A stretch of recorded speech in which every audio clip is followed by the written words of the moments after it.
I'm Liz Cosgrove, and I started in 1999 when I came for 3 months till Christmas to help them out and as a community fundraiser. Before you came here as a volunteer, which you currently are, a volunteer. What did your role involve? At the beginning, I was a committee coordinator, I think they called me. It was a huge fundraiser going on for the Shoebox Appeal to raise money for the new care homes and some bungalows at the corner Western Court. They'd just finished them, and now we had the 3 care homes to raise money for. The lady that was in charge, a lady called Denise Gabriel, had a huge black book full of very famous people, and they all had committees around, and I used to have to coordinate and help them to do their events and help them to plan things. And so what are some of your best memories of your role of 18 years? When I retired in 2016, Jane that did my leaving speech said I had arranged 550 events in the time I've been here. So it's hard to kind of pick, because they were all wonderful. But we had some really big ones, certainly at the beginning.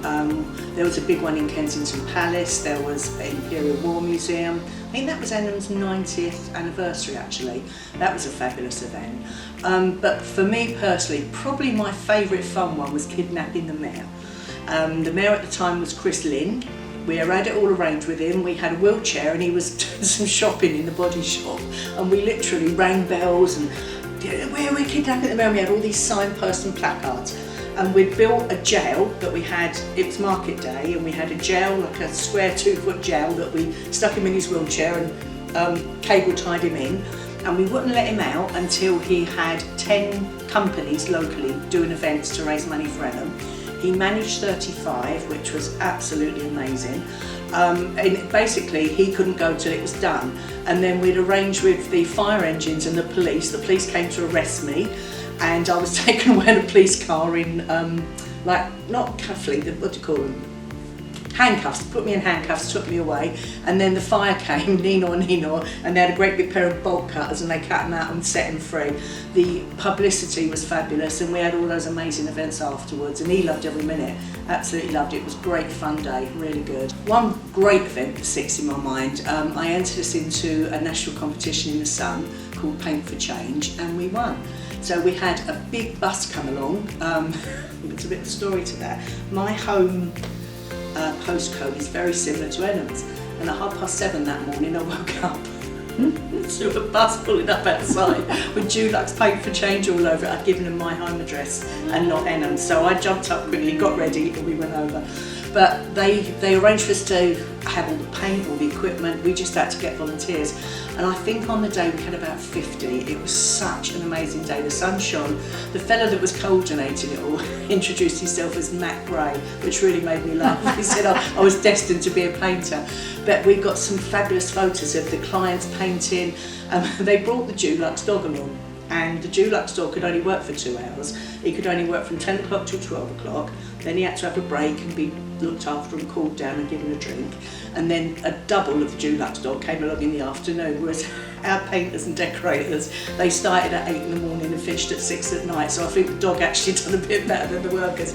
But we painted the Shoesmith, which was quite a good buzz community. It was where the bar was, used to have a lot of events in there. And it looked really tired and dreary, but it was painted this lovely shade of cream, and it looked absolutely fabulous. That was, for me, one of the great days, because we've got a lot of local companies involved. Very blessed on that front. Stanner, Barclays, Lloyds TSB, Vodafone, so many of them would come here and paint.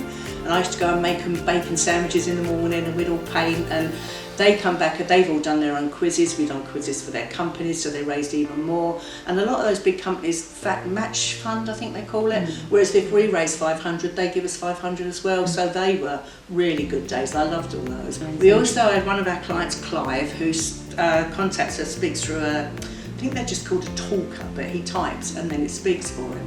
And he did a parachute jump with the Red Devils, and that was probably one of my favourites. And they took us all in, and they were sort of explaining what they were going to do, and they could be jumping, and you'd be going 100 miles an hour as you dropped and everything else. And it all went out so quiet, and they said, any questions? And you go, tap, tap, tap, tap. can we go any faster? He raised enough money to buy a news walker, which he needed, and then he had also money left as well to get himself a new television at the end of it, so that was great. Those kind of events I loved more than anything, because it got the clients, and they did it as well, and they got the piece of equipment that they needed, which is just, yeah, it's amazing. Another day I recall, having worked with you for some of the time you were here, Liz, was when we had Biggins come. Oh, Christopher Biggins, what a gem, oh, what an absolute gem. He came originally, we had a corporate fundraiser here for a while, and he was a friend of hers, and he came and did a tour, and he was just, you could feel his presence. He's just such a lovely man, and he met lots of the clients and they were all joking with him.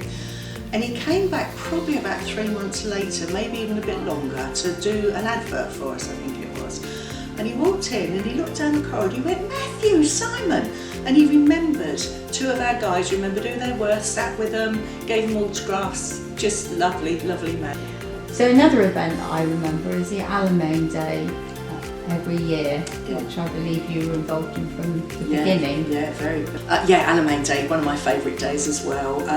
It's because of the Alamein connection. In the mid-70s, the vicar who ran the church was actually a desert rat, so he had the church consecrated as the place where people come to commemorate Alamein Day.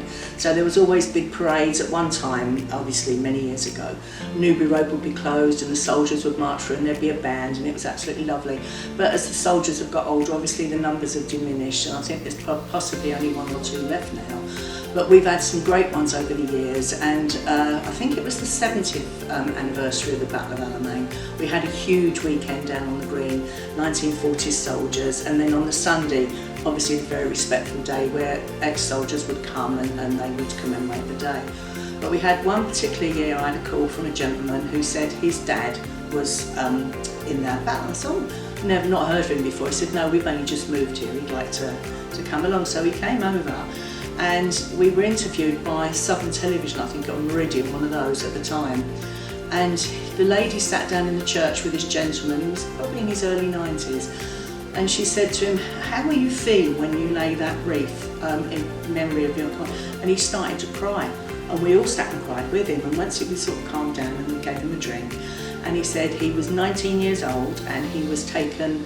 First, they stopped in France, they did whatever they did there, then they came down to Egypt where they fought in the battle, which lasted something like 6 weeks, and he said his ears were bleeding with the noise. He told us the battle started at 9:30, and by 20 to 10 their ears were bleeding with the noise. It was just so much. When he finished there, they took him straight down to Italy, where he was the only person to survive out of his complete unit. They patched him up and sent him back to France again.